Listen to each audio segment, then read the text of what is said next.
What role do our hobby and passions play in our career path? We usually check 4 things. We check somebody's personality, their interests, their skills, and their values. So to remember the 4, it's PISV, just like PSV for the matatu with an I, PISV. So just personality, interests, skills, and values. So once we know your personality type in,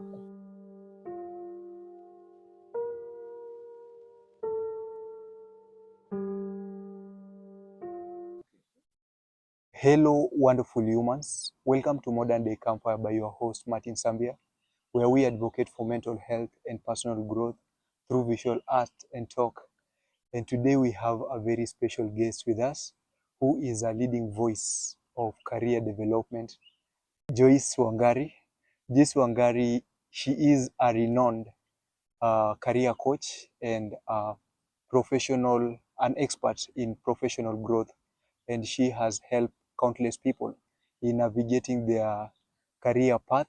Well, these things are okay, and she has helped countless people in navigating their career paths with confidence and purpose.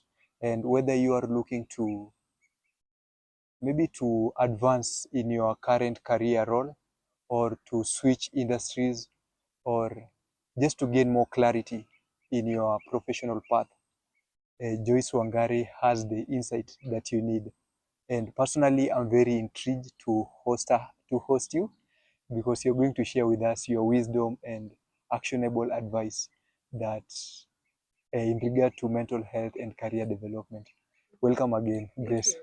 Thank you. How are you feeling right now? I'm feeling good. I love the setting. I like your design of your interviews. Yeah, I've been following your channel. Yeah, thank you. Thank you. I'm more than humble about that. And maybe too, you can share with us maybe a small story about your career path in psychologist. You've done it for 18 years. Yes, I've been in the field for about 18 years now. 18 years, Yeah. So it started around from 2 with one colleague now. Then she was a speaker. She had come to my high school to give us a talk. And I was very much intrigued by her mannerism, her style, her content, her mastery of delivery, and more so, she spoke about advocating for more people to do the work of mental health.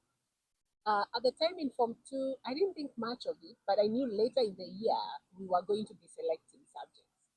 So after that speaker left, I have since met her actually later. Now she's my good colleague. Her name is Dr. Sheila Mushemi, and she and her mother also are doing this work. And she put in me a longing to help people. So around the same time, I was already involved in peer counseling club in high school, and then I've always been active doing different other things, which now I found they have a home in my chosen career, which was psychology. So I was pretty clear in Form 2 that that was the career I wanted. However, another turning point was in university at selection of subjects. I still had an inkling to 2 other potential career paths. So the other 2 that were competing with psychology was actually IT and journalism. And surprisingly, because I came to discover that psychology is such an integrative field, I can't say I have lost any of those initial passions or interests. Even now, I'm still able to integrate a lot of my interest in IT and a lot of my interest in journalism, because I now have my own registered company. Actually, it's a communications foundation. It's called Guira Communications Foundation. So that's where I'm currently doing most of my work. Guira is a Rwandese word, which means kindness. Kindness. So we're just spreading kindness around the world. But those were the 2 formative turning points in high school and in university. I still ended up picking, psychology, and almost picked journalism or IT as a minor, but I decided instead to do chemical dependency as a minor. So I graduated with 2 certificates essentially for my undergraduate, which was a bachelor's in psychology and a certificate in addictions counseling or chemical dependency that's where it all started. And at the same time, I also did a host of other certifications, in the field, as well as proceeding on now to do my graduate level studies. I did a master's in counseling psychology. Mhm. And then in doctorate level, I decided I wanted to go clinical. So I did clinical psychology. So, but counseling and clinical psychology are very close. They're very close. They're both inside of the field of psychology. However, counseling psychology focuses a lot on treatment modalities and therapeutic techniques. However, clinical psychology is heavy on diagnostics, assessments, and case conceptualization and treatment planning. So I know those are big words, but it's a very slim difference. They look the same, and most of our approaches are the same. But so I am what you call a career psychologist. Have always done this. However, those were the different decisions I had during my career path. Mhm. Yeah, thank you for that. And also, apart from that, personally, I came to know you out of career development. And if maybe I was to ask, what are the key experiences that has shaped who you are also today, Yeah, including psychologists and career sure. So development? first, I would say my parents. My dad, a retired agriculture professor. My mom was a musician and an educationist. Mhm. So I would say my dad gave me the love of the sciences. Psychology is a science and an art.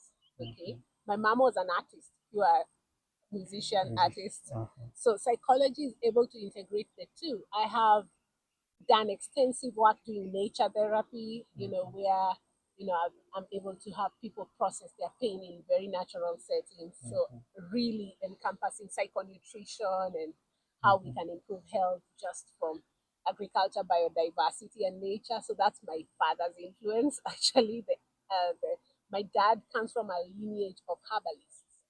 And Well, so okay. I'm also really good in herbal medicine. Yeah. If I was not doing this work, I'd be a naturopath, that's for sure. I'd be doing just helping people with multimedia because my dad did that all his career, plus his grandfather and all his ancestors. Then my mom, big influence because of the art, thank you, You're and welcome. a lot of musical prowess. And so the creative side, so as I said, psychology is both a science and an art. Although psychology is the study of the brain and human behavior, it has an artistic element because we do weave together people's narratives, people's Uh-huh. stories, and there is an artistic element in even just creating the chemistry with people and the orature and especially a lot of our healing is talk therapy. So there is a sort of an art to all of that narratives and things like that. So my mom imbued me with that blessing. So I would say those are my two main influences. But the other main influence was tragedy. Like most people in the field, Mhm. I got into the field because of family conflict, Mhm.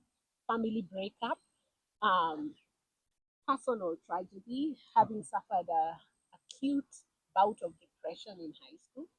That was really serious depression. And at the time, I had really good care with the chapel and the chaplaincy in my high school. However, they still didn't know what it was. And they said, "Oh, you're too smart. You're such a student leader. There's no way you can be depressed." And so, just like that, it was not addressed, it was not treated. Because I was still a leader, I was the music captain in high school. Mhm. And so, that kind of was overlooked, and that part made me very curious. I thought, oh, if an entire school can just think because I'm a prefect, there's no way I It can be can be. depressed. So there must be something to this thing called depression, and why is it society is shunning it? That made me more curious. Mhm. So that I would say is also another major influence is personal tragedy. That's usually cited as the number one reason why most people enter the field. Most of us are wounded healers. So, having experienced my own problems individually in my family, my parents having divorced just after high school, and noticing a lot of people around me with addictions. In fact, my specialization in addictions counseling was because of one particular uncle who later on died, and his brother, my other uncle, also died. And I could see in the entire family a lot of alcoholism running through my family. So those were some of the other experiences that also brought me into it. Yeah, yeah. Welcome. Oh, thank you. Very And nice. thank you, thank you.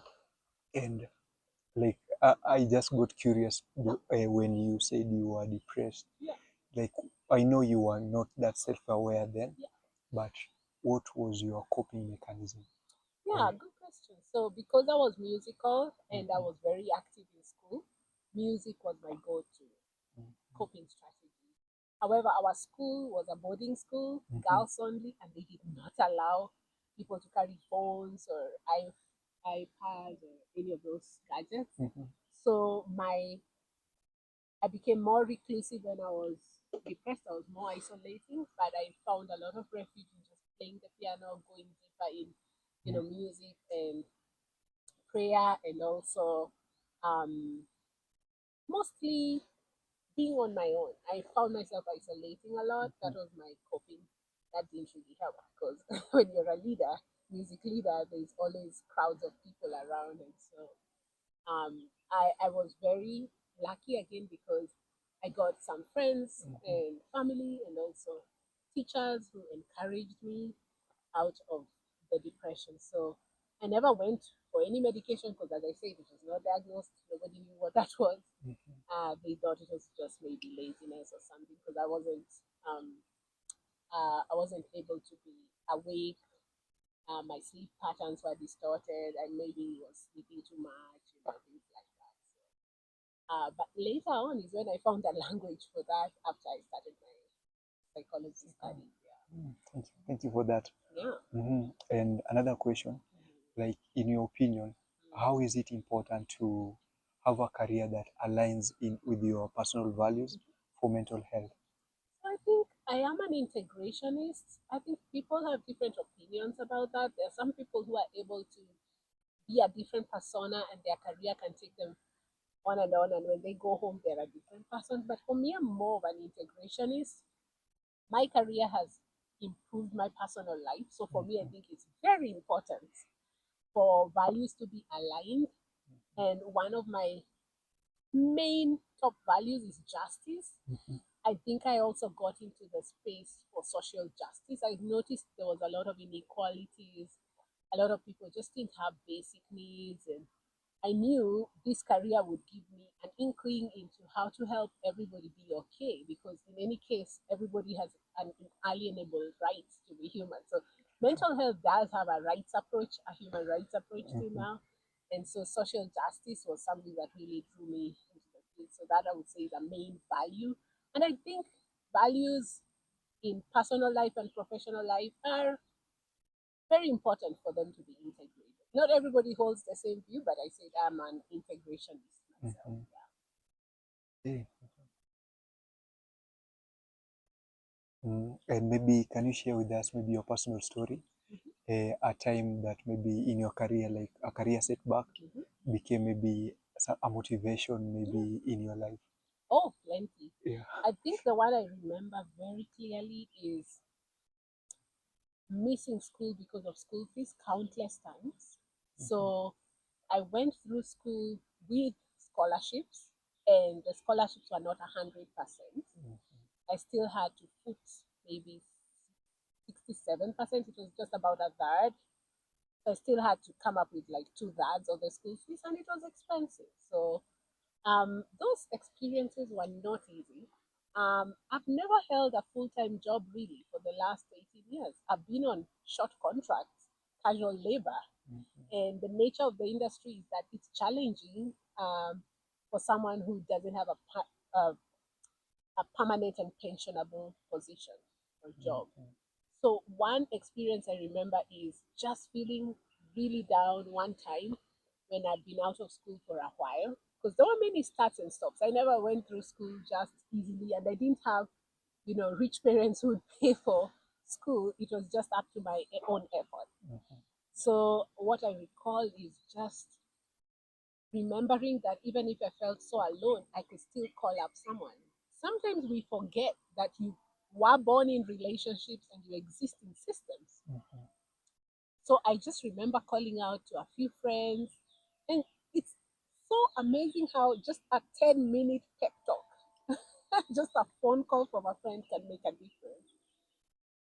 And just being also, just looking back now, being very fortunate that I had friends who could encourage me like that. So I had a lot of such encouragers, and there was a time I just needed to be cheerlead, because I was almost at the finish line. And for example, my doctorate took 10 years. However, the program is written for 3.5 to 5 years maximum. So minimum 3.5, maximum time you can do is 5 years. But I took double the time. It took 10 years to do my doctorate. And it's just amazing. I got people who could help me persevere and persist and not give up and not call it quits. I had many friends who we started with. We had a class of 25. At graduation, we were only maybe 8. About 2/3 had dropped out. Yeah, so it's not a sprint, it's a marathon. So I would say those are like my lowest moments when I had like and some of the setbacks were also because of family deaths. I've lost very close people in my life, and when those things happened, I had to, stop everything and address and handle that. So it was both emotional and financial toll on us. Yeah, but I'm really glad. Even with those setbacks, I still came back. I almost gave up. That's what I tell everyone. When they ask me, can you tell me in summary, your career journey? I almost gave up, because when you're an entrepreneur, you're up against obstacles by the very nature of entrepreneurship. As I said, I never held a full-time job for more than 3 months. I was only hired once at a university for full-time. Otherwise, I've taught in over 7 universities part-time. I've mostly done consulting. So those are everyday challenges. When you're a consultant in private practice or doing this kind of work, every day you wake up, you have to make your best impression. It's business. It's not like a job where you can perform in different levels and at the end of this month you get a salary. Yeah, you have to actively make ends meet. So it's different. Yeah, thank you for that. Yeah, that is well, like everything you're saying is insightful, trust me. And so maybe another question, like because we I don't know where career falls under this one, but if you were to rate maybe love, money, and health, like if from your own experiences, like which one will you rate, like which one will be most important to the least important? Health is number one. Mm-hmm. Money number 2, love number 3. Number 3, okay. I believe health is maligushi. It is a very natural resource. Without health, you can't build wealth. So it only follows that with good or fairly good health, you can enjoy a long life and generally stay away from illnesses. So if I was to pick, I'd pick health first. Then money. Money makes the world go round. Makes us comfortable. You're able to have more power to do good when you have good money. And in mental health, that's a big question, because a lot of people wanting to enter mental health careers ask me, is it lucrative? And that's a big question in our field. And that's because mostly of the acceptability or the affordability by most Kenyans. For example, in this local economy, it's a challenge. But I would say money can be made to work, even not just by financial capital, but also social capital. So people can give in kind and have an entire industry, profession, or vocation of mental health moving. Then I'd put love number 3, because I think love is one of now a more not immediate basic need. If it was in the Maslow's hierarchy of needs, it's not at the very bottom. It's not a survival need, but money would be more closely tied to survival. But we still need love and belonging. That comes a little bit after. And maybe if, like for me personally, like if you were to look love maybe in an aspect of support system, can it, like how it will override money in okay, I see. in Well, aspect there are many types of love. So because social capital will be based on that, yeah. So in terms of career, especially, our work depends a lot on relationship. One of the things I can say is like a big benefit of doing this work is knowing like really a lot of things about the human condition, people's suffering, but also people's potential, and never ever giving up on the human potential, you know. One thing I was noticing the other day, last week, I was going through my notebook and I was like, oh my goodness, I know all the good schools where you can take kids in Kenya. You know why? Because parents, when they bring their kids to me, they want me to help them with this or that. You get this extra information about, like, you know, the school experiences they're having. And I'm doing a lot of liaison work. I'm the bridge between the school and the parents. So I advise a lot of families on how best they can support their children who are special or differently abled. So I work a lot with people who are differently abled. There are many specializations in my field. That's one of them. So I just noticed the other day, I know all the schools offered. Like, I've become a resource because, you know, of working with people and just knowing where supports are, and, you know, how parents rate these educational facilities and all that. And it's just an extra thing that comes with the social capital, which is based on love and belonging and, you know, things like that. Yeah. Mm, yeah. Yeah, thank you on that. And maybe to my viewer, like I wouldn't assume most of them know what career development really Sure. is. So maybe in your own words, could you expound further? Sure. So career development is all the stages from initiation, transition, retirement, and even what we call promotion or demotion that we go through in career. And career begins with either, you know, the ikigai. Have you ever heard of the word ikigai? Not It's really. a Japanese word Mhm. which means the reason for being or the reason for living. Ikigai. So basically, Ikigai, guy for GUI. so it's Ikigai, ikigai. Oh, it's one word. It's one word, Oh, yeah. It's a okay. Japanese word. Ikigai. Okay. And ikigai means the reason for being. And it's not, the career is not only about a profession, it's also a vocation. It's about what you're called to do, what you love to do, and things like that. So ikigai is much more than just a specific profession or career line, you know.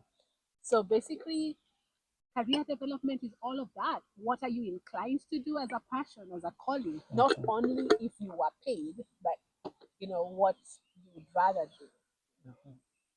Mm. Okay, thank you for that. And maybe now another question. Yeah. Maybe what role? Trust me that. Sorry. Very nice. Yeah, you're most welcome. What role do our hobby and passions Mhm.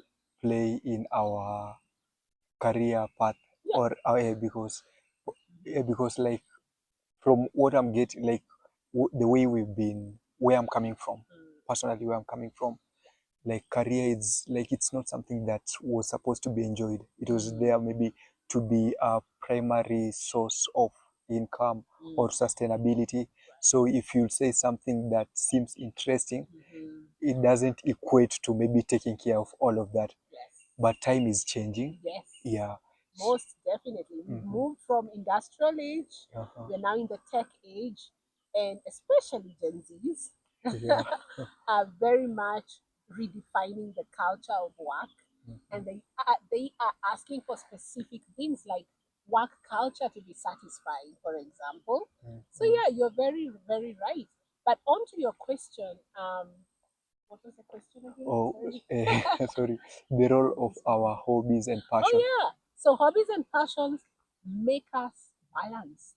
Mhm. I think that why these things are sometimes important in a CV, and when you're trying to get a job interview, they ask you what are your hobbies and passions. It's because they will get you energized, especially when you get burnt out. Now, burnout is said to be the the most occupational hazard, the biggest occupational hazard, and it has actually been recognized by World Health Organization. So WHO has now recognized burnout, emotional burnout, physical burnout. When you're so stressed and so exhausted, so fatigued, you burned out. And now burnout has been considered an occupational hazard, meaning it's been given a lot of significance in the workplace. Organizations have to request people to fall back on their hobbies and passions if they're burnt out. when you're stressed, when you're tired.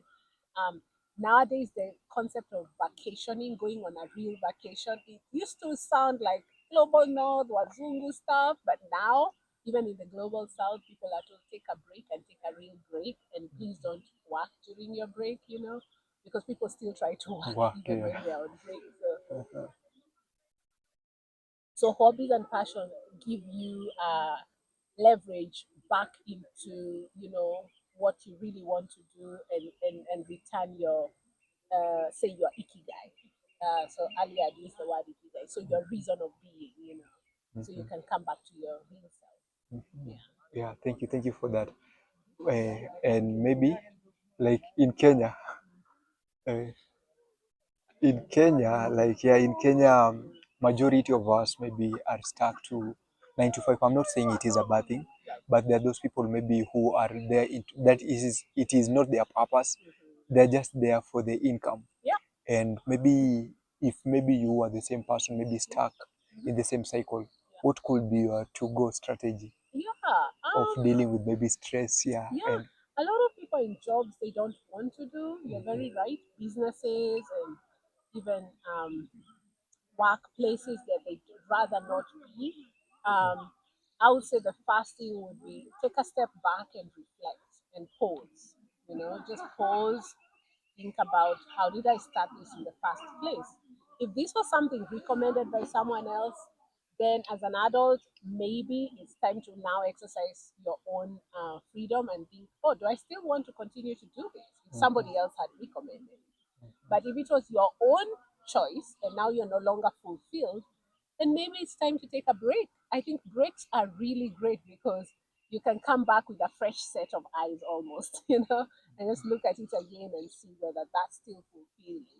But meanwhile, I think it's very important to also rest and recharge because of the mental toll that transitions can bring on people, especially if you're trying to transition out of an existing workplace, an existing job, or an existing occupation to move into a new one, can be very stressful. So it's also about reprioritizing goals. So what tasks will I be doing? What will I not be doing? Sometimes I tell people, picture your perfect ideal day. What would it look like? What time would you wake up? What would you do next?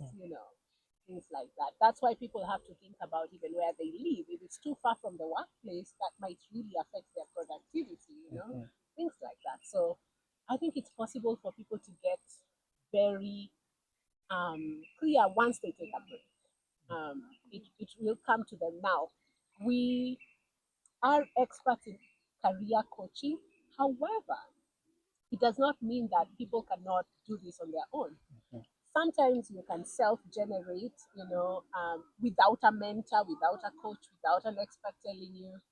Most of the people, let's say 80% of the population can sort of figure out really what they want to do, but maybe 20% will struggle, and that's where the experts come in. Because the only difference between me and the layperson is I've read about this and researched so deeply that what's the point of the education is the patterns. I'm able to see patterns really quick, and I'm able to say, okay, we've done a career profile. We usually check 4 things. We check somebody's personality, their interests, their skills, and their values. So to remember the four, it's PISV, just like PSV for the matatu, but with an I, PISV. So just personality, interests, skills, and values. So once we know your personality type in, it doesn't mean it's the only thing you can do matched with your personality, but personality gives us a broad area in which some skill sets can really thrive because it's dependent on different personalities, what we call psychographics. So for example, if you're more introverted than extroverted, some jobs will be better for introverts. That one we know. If you're trying to put an introvert in front of people all day, they're gonna be really upset. I'm an ambivert myself. I'm both an introvert and an extrovert. I will also consider myself as an ambivert. So that means I am an introvert with some extroverted tendencies, but I'd rather work alone independently. But it does still mean that I'm not sociable or I can't. It's more of defined with the environment. Right, exactly. So that's personality. So that's just one aspect.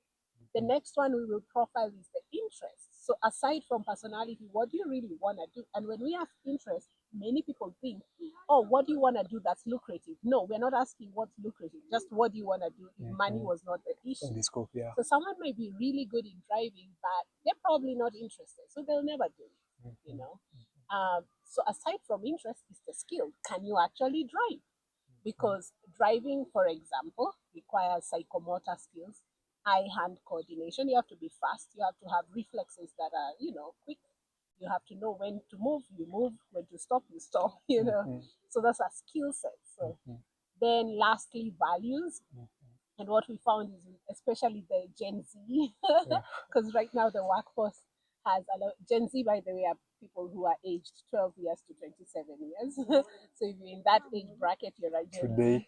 So we found Gen Z's values are very different from older generations. A lot of Gen Zs have a lot of ambition. They want a workplace that understands their culture, especially around taking breaks and doing a lot of digital work while at workplace and things like that. So Gen Z are more laid back at work, and they may not always come in a tie. They may want to bring their earphones instead. So those are values that are changing. But we've also seen that Gen Zs will prefer lucrative work, and they will not put effort at work with little pay. And that's something that's new and shifting, because Gen Y and the generations before that were not too picky, but Gen Z seem to have more particular interests, based on value systems. So, so that's also something we've seen. So if someone is trying to transition, it's just to know that you can use your adaptive intelligence. You can use your intelligence to change around your life, make it work. I mean, if a shoe is squeezing you, it no longer fits, you don't have to wear it, right? Yeah. That is well put. And fair enough. Yeah. PISV. Yes. Yeah, let's live with that. PISV. It counts a lot. And also, before I ask you another question, or something you've mentioned about also the Gen Z, could it be that they've come to notice maybe the value of time to a point, like you've said, that I will say we are more intentional to a point that we don't want our time wasted or to repeat the same cycle. Right. That could be also the reason. Yes. Okay. So I've seen that Gen Z generation especially work until late night, and every second, every minute counts.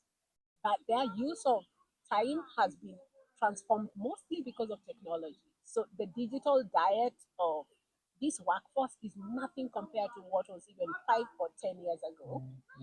So what we found is a lot of them are staying up late till 2 a.m., streaming things online and doing a lot of stuff. Entertainment is big, and that might affect daytime productivity. That's why now we have hybrid workplaces. People can work from home and only come to the office if they need to. So there's a lot of redefinition of the authority has been removed from a central place in the workplace to everybody is taking charge at their homes, and everybody is doing their best, you know,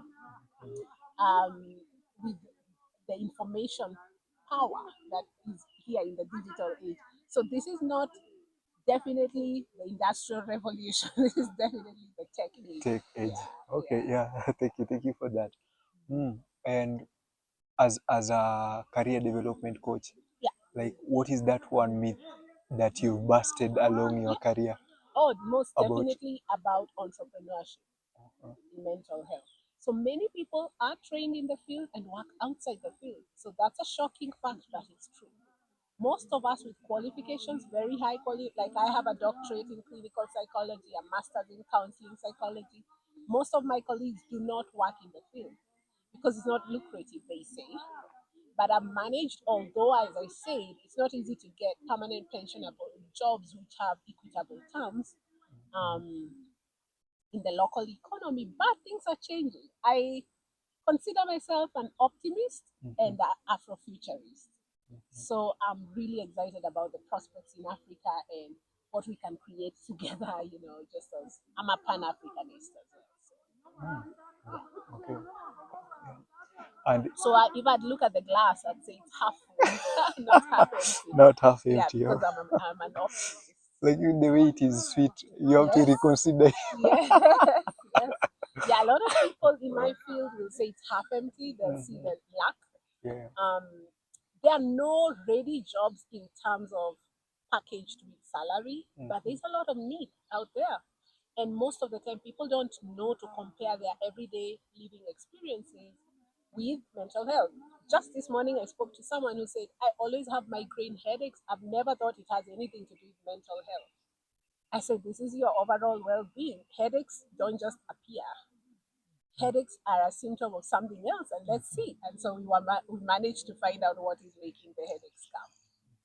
And so she said, from now on, I'll improve my health, my well being, and the headaches disappeared after that. So people are just missing the connection between their everyday living experiences with what they can do to optimize their well being. And they are also not remembering that the resources, the supports are right next to them, they're just readily available. Yeah. And how are we now able to maybe create this balance of self-care in a fast-paced work? Yeah, very good question. So, self care, just like our hobbies and passions, is essential, especially inside of mental health careers, because by their very nature, there's high burnout. So, because of the function of especially listening to people's problems and all the time being the one helping them, it can also get really lonely. So, inside the field of mental health as an industry, professionals, lay people, volunteers do need a lot of self care.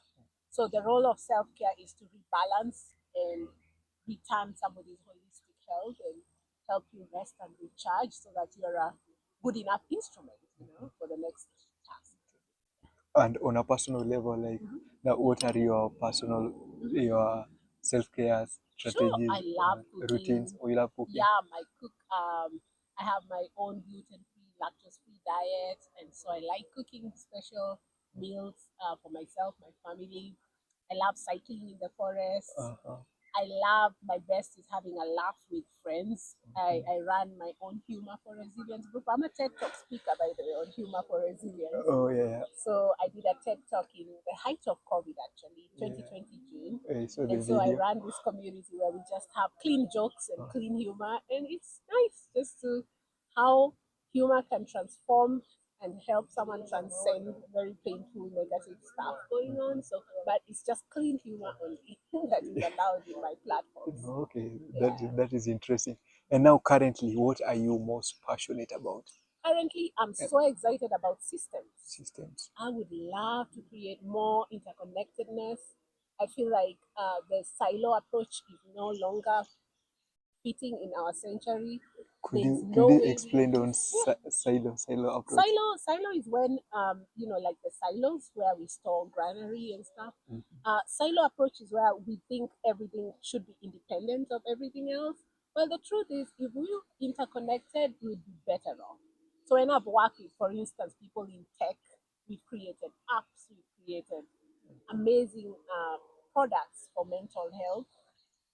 With nature environment lovers, we've done weekend tours, and things like that. There is hardly any SDG where mental health does not fall. So I'm really right now excited about systems, platforms, networks. I run the largest network for jobs in mental health in Kenya. It has over 3,000 members. So I post jobs every day for people looking for work in the field of mental health. So I help connect employees to potential employers and vice versa. And I help people create teams or look for office space or any products and services they want in mental health. So I'm excited about that kind of work of just putting people together. And I really respect people who do the work of, an Africanism and bringing people together, Together. weaving. So weavership is where, we really are as a society right Society. now. Yeah. Okay, yeah, thank you for that. And if maybe you were to create a mental health work policy, how will it look like? Sure. So I've created many, You've created many. very many. Okay. But I think one that's really missing in most policies, even just general HR policies, is just people need to talk about mental health. Just as simple as that. People need to commiserate by the microwave or the whatever you call the water dispenser or the water cooler or the sink in the office, in any office, and just talk about how they're doing. That's something that we keep forgetting in the corporate world. I'm called when the tragedy has hit and maybe people have been suspended and others are on addiction, they've been expelled and others have been fired.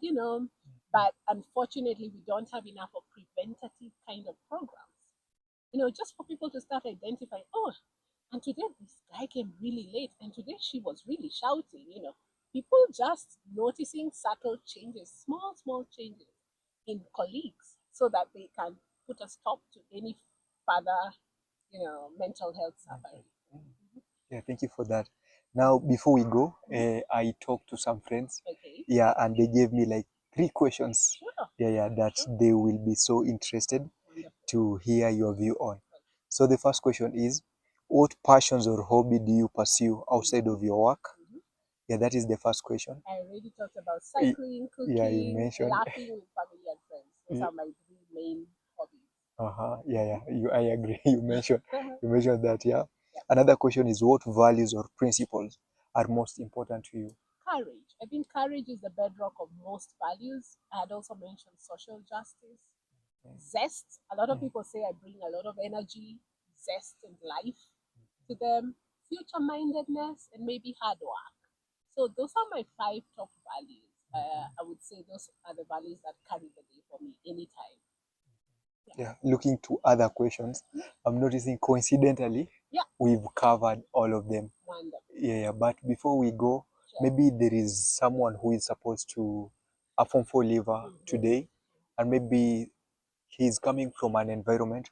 I came to notice like not all of us like come from that environment where we have the direction, or Yeah. someone has defined that path for us, maybe when it comes to career choice. Sure. So it's fully up to us or from our peers. Right. Yeah. So maybe what do you have for them today? Okay, so my advice to you, if you're looking to enter or transition into careers, is to first build your self awareness. Find out what are your interests, your skills, your values, and then look around. What problem in the world would you like to solve? I think when you answer those two questions, you'll be able to find a good fit for yourself. Remember that there are experts who can guide you through any stage of your career development. Yeah. Thank you for that. Thank you, viewers, for your never-ending support. You're the part of the reason why we keep on going. Yeah. So it is a wrap for now. See you in the next video. Thank you. Thank you, Joyce Wangari. Okay, You're thanks. most welcome.